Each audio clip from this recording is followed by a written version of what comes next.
আমার ভালোবাসার বন্ধুরা, আপনাদের ভালোবাসা আশা করলাম। কিছুটা কাল্পনিক আর কিছুটা বাস্তব মিলিয়ে এই গল্পটি।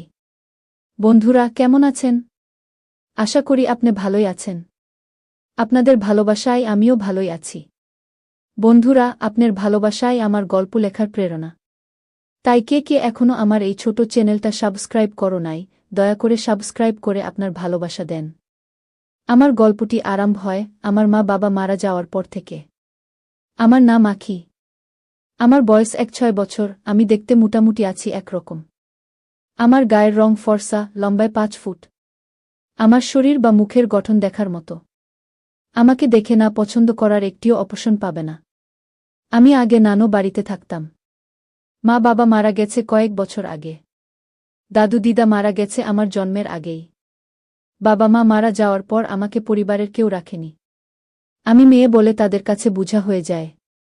তখন আমার বয়স 9 বছর, সেই থেকেই আমি নানো বাড়িতে থাকি। নানো আমাকে অনেক আদর করতেন। কিন্তু কিছু দিন আগপিছ করে তারাও এই দুনিয়া থেকে বিদায় লয় 2 মাস আগে। আমার কপালটাই খারাপ, বাবা মাকে হারিয়ে নানোর কাছে আশ্রয় পায়। কিন্তু তারাও আমাকে ছেড়ে চলে যায় কোনো একজন ভালো মানুষের হাতে তুলে দেওয়ার আগেই।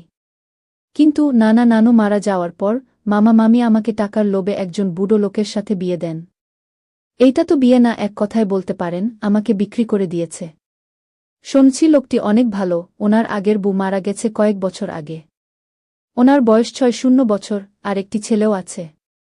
আমার তে 6-7 বছরের বড়, তার নাম অনিক। বাসর ঘরে বৈশা কান্না করতাছি আর এইসব ভাবতাছি। এমন সময় দেখি দরজায় নক করে টুপি পরা বাবার বয়সের একজন লোক রুমে ঢুকে। ওনাকে দেখে আমার কান্নার গতি আরও বেড়ে যায়। ওনার সাথে কিভাবে কি করব এইটা ভাবতেই উনি আইসা আমার পাশে বসে আর বলতে লাগল, মা, আমাকে মাফ করে দিবি। তোকে আমি এই পরিচয়ে আমাদের বাড়িতে আনার জন্যে। কি করব, এছাড়া আর কোনো উপায় ছিল না আমার হাতে। মা বলে ডাকাই আমি অল্প বিভ্রান্তিতে পড়ে যায়। আর আমার গোমটাটা উঠায় আমি ওনার দিকে তাকাই। আমি তাকাতেই আমার চোখে জল দেখে বলল, মা, কান্না করিছ না।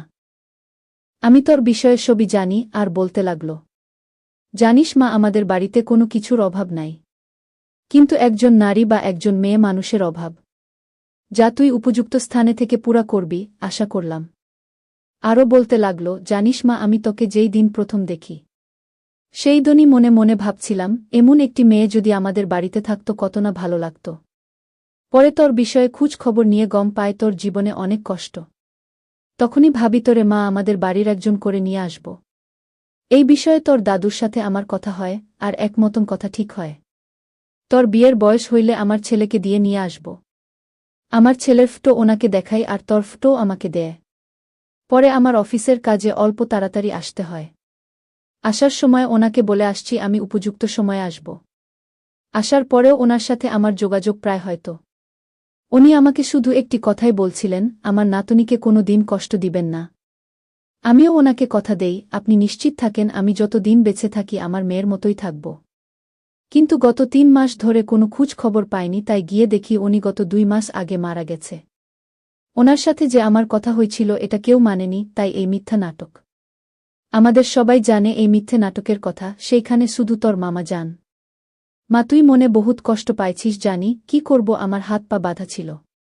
এইসব বলার পরে আমাকে বলে, মা, তুই এখন ঘুমিয়ে পড়। তোর সাথে কাল সকালে কথা বলবো বলে চলে যায়। আমি কি বলবো, আমার মুখে কোনো ভাষা নাই। আমি ভাবতে লাগলাম, নানু আমাকে প্রায় সময় বলতো, নাতনি ভালোভাবে থাক, আমি তোর জন্যে একটি রাজকুমার দেখে রাখছি। তখন তো নানুর কথাটি হাইসা উড়িয়ে দেয়া। কিন্তু এখন ওনার কথার প্রমাণ আমার সামনে।